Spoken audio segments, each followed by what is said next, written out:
अदिति चौहान। जी ma'am आपका parcel. भैया नहीं चाहिए please. Ma'am ma'am ma'am ma'am अगर आपको नहीं चाहिए तो आपने जहाँ से ऑर्डर किया है वहाँ से आप रिटर्न रिक्वेस्ट डाल दीजिए, वापस हो जाएगा, पर यहाँ तो आपको लेना पड़ेगा। ठीक है दीजिए। मैम हाँ एक गिलास पानी मिलेगा? भैया आप कहीं और पी लो पानी please. Ma'am ma'am ma'am ma'am बहुत ज़ोरों की प्यास लगी है। ठीक है लाती हूँ।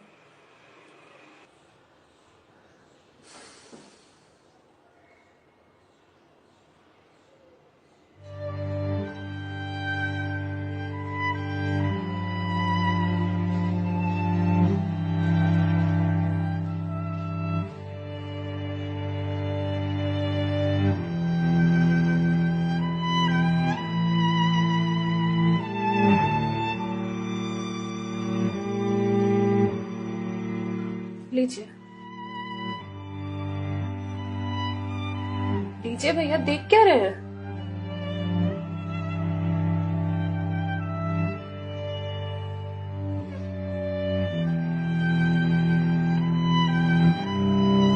मैम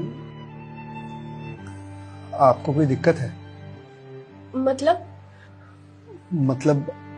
आप किसी परेशानी में हैं? भैया पानी पीकर ग्लास दीजिए आप। मैम छोटा मुंह बड़ी बात कह रहा हूँ, पर अगर आप किसी परेशानी में हैं तो आप मुझे बता सकती हैं। भैया आप पानी पीजिए, ज्यादा समाज सेवी मत बनिए। मैम दुख बांटने से कम होता है। अच्छा, और आपको किसने कहा कि मैं दुखी हूँ? मैम अगर आप दुखी नहीं हैं तो फिर वो फंदा क्यों लगा रखा है?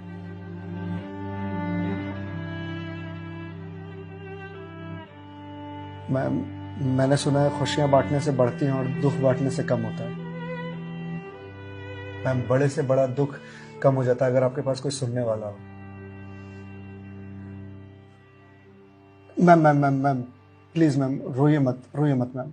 मैम देखिए ये तो मुझे नहीं पता कि आपको क्या परेशानी है, पर अगर आप मुझे बताएंगे तो शायद मैं कोई सोल्यूशन निकाल पाऊं। नहीं, कोई मेरे लिए कुछ नहीं कर सकता। मेरे पास अब मरने के अलावा कोई ऑप्शन नहीं है। मैम ऑप्शन तो ढूंढने से मिलता है ना। आप एक बार मुझे बताइए ना, शायद मैं कोई जीने का ऑप्शन ढूंढ पाऊं आपके लिए। क्यों बताऊं तुम्हें? क्या कर लोगे तुम?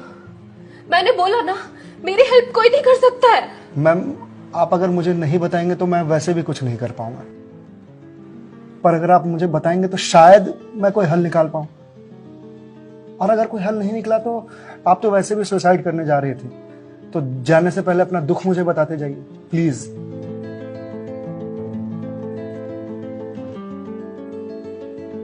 Please ma'am.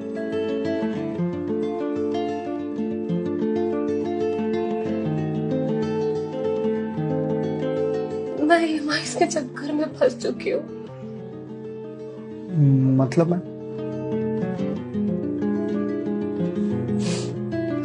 कुछ साल पहले एक कोर्स के लिए मैंने लोन लिया था, फिर उसके कुछ वक्त के बाद एक और लोन, और ये लोन का सिलसिला यूं ही चलता गया। इस महंगाई के जमाने में पैसे की जरूरत तो हर किसी को पड़ती है, मुझे भी थी। मैंने प्राइवेट कंपनी से भी लोन लिए, ज्यादा ब्याज पर, और अब मैं उन्हें चुका नहीं पा रही हूँ। क्यों मैम, आपके पास जॉब तो होगी ना? जॉब थी, पर मैं जिस कंपनी में जॉब करती थी उस कंपनी ने मुझे ये कहकर टर्मिनेट कर दिया कि फाइनेंशियल लॉस के कारण वो मुझे और मुझ जैसे कुछ एम्प्लॉयज को सैलरी नहीं दे सकते। तो मैम आप किसी और कंपनी में ज्वाइन कर लो, बहुत सारी कंपनीज हैं यहाँ तो। तुम्हें क्या लगता है मैंने अप्लाई करने का ट्राई नहीं करा होगा? जॉब नहीं खोजी होगी? बहुत की थी, पर इस रिसेशन के जमाने में जॉब मिलना कितना मुश्किल है ये तुम जैसे डिलीवरी बॉय को क्या पता।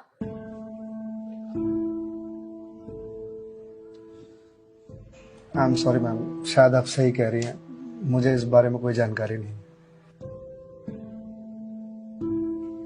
जॉब जाने के बाद मेरे से चीजें हैंडल नहीं हो रही हैं। बैंक से रोज कॉल्स आते हैं ईएमआईज़ भरने के लिए, और प्राइवेट कंपनी वाले फोन कर करके धमकियां दे रहे हैं। मैं इस लोन के जंजाल में फंसती चली जा रही हूँ, और अब मेरे पास सुसाइड के अलावा कोई और ऑप्शन नहीं है। मैम ऑप्शन क्यों नहीं है? आप ये बात अपने घर में बता सकती हैं, अपने पापा को बता सकती हैं। नहीं, मैं ये बात अपने पापा को नहीं बता सकती। क्यों मैम? मेरे पापा रिटायर हो चुके हैं, उनके ऊपर पहले से घर की बहुत रिस्पॉन्सिबिलिटीज है। वो मेरी शादी के लिए पैसे भी जोड़ रहे हैं। मैं उनसे किस मुंह से पैसे मांगू? मुझे पढ़ाने के लिए, बाहर भेजने के लिए उन्होंने ना जाने रिश्तेदारों से कितने ताने सुने होंगे। और अब जब मैं उन्हें ये जाकर बोलूंगी तो लोग क्या कहेंगे? मैम पैसे आपको अपने पापा से मांगने हैं या लोगों से? पापा से लेने हैं। तो फिर अब लोगों का क्या है? लोगों का तो काम है कहना, वो तो कहते रहेंगे। पर मैं किस मुंह से जाके अपने पापा को ये बोलूं? किस मुंह से मांगू पैसे उनसे? जिस उम्र में मुझे उनका बोझ उतारना चाहिए, सहारा बनना चाहिए, उस उम्र में मैं उन पे ही बोझ बनूं?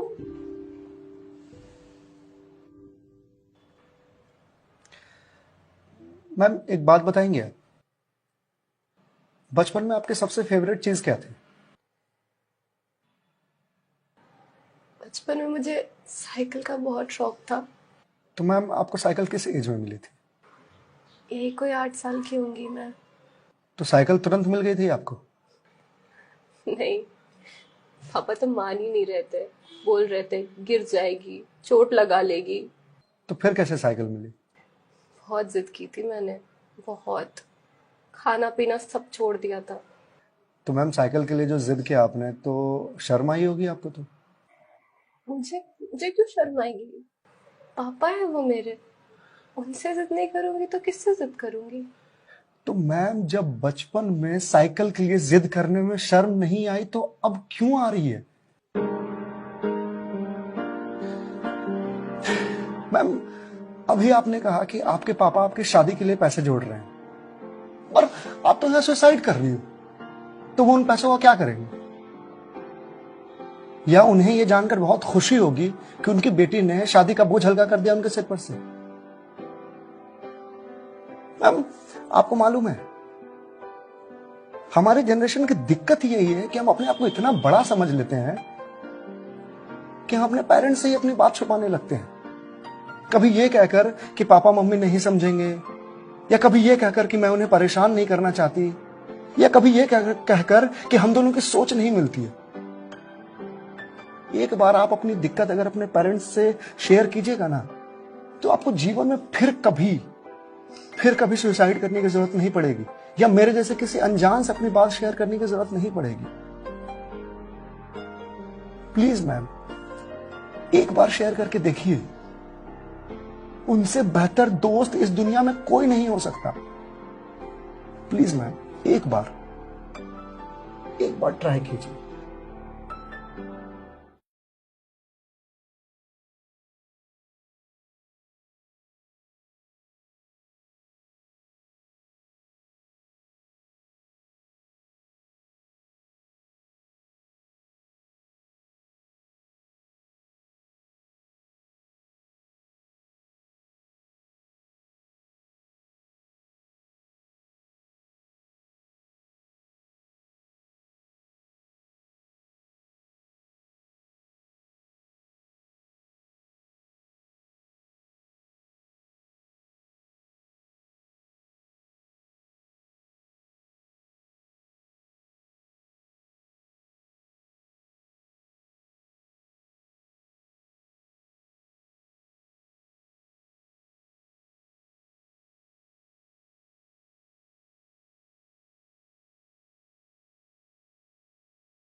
पापा, वो मैंने बैंक से लोन ले रखा था ना।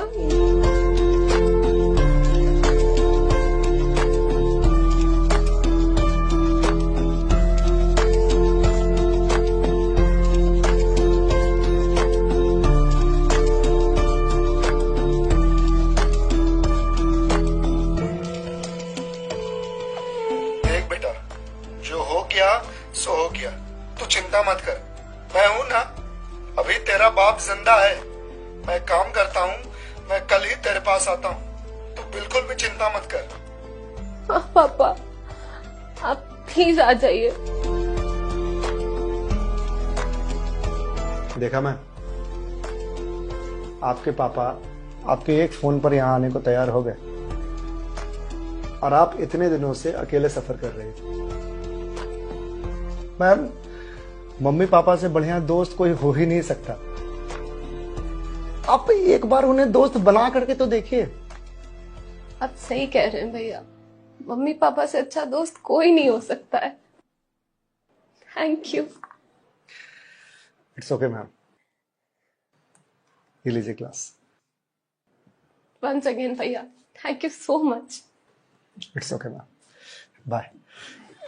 मैम, जी मेरे पास आपके लिए कुछ है, यही रुकिएगा, मैं थोड़ी देर में आता हूँ।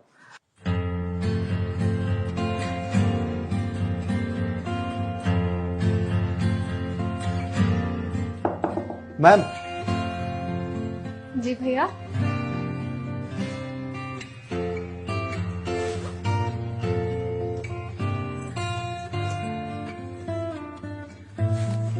मैम, ये आपके लिए। भगवत गीता? जी मैम। मैम, 2020 का साल मेरे लिए बहुत बुरा था। कोरोना में मेरी जॉब चली गई। पहले के कुछ महीने जो थे वो तो सेविंग्स से निकल गए, लेकिन उसके बाद के कुछ महीने बहुत ज्यादा टफ था। मेरे ऊपर भी आपके ही तरह बहुत सारे EMIs थे जो मैं पे नहीं कर पा रहा था, जिस वजह से मैं बहुत परेशान था और सुसाइड करने की सोचने लगा था। और एक दिन तो सुसाइड करने निकल भी गया था, लेकिन पापा ने मुझे पकड़ लिया। पहले तो बहुत डांटा,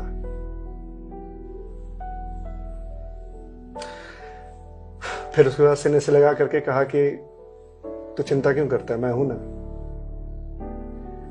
उन्होंने ही मेरे सारे बिल्स पे किए और उसके बाद ये भगवत गीता दिया मुझे और बोला, बेटा जीवन में जब भी कोई परेशानी आए, किसी चीज का हल ना मिले तो ये पढ़ लेना। इसमें जीवन की सारी परेशानियों का हल तुझे मिल जाएगा। और मैम, वो दिन है और आज का दिन है। आज जिस कंपनी से मैं आपको डिलीवरी करने के लिए आया हूं वो मेरी ही कंपनी है। आपकी अपनी कंपनी है? जी मैम।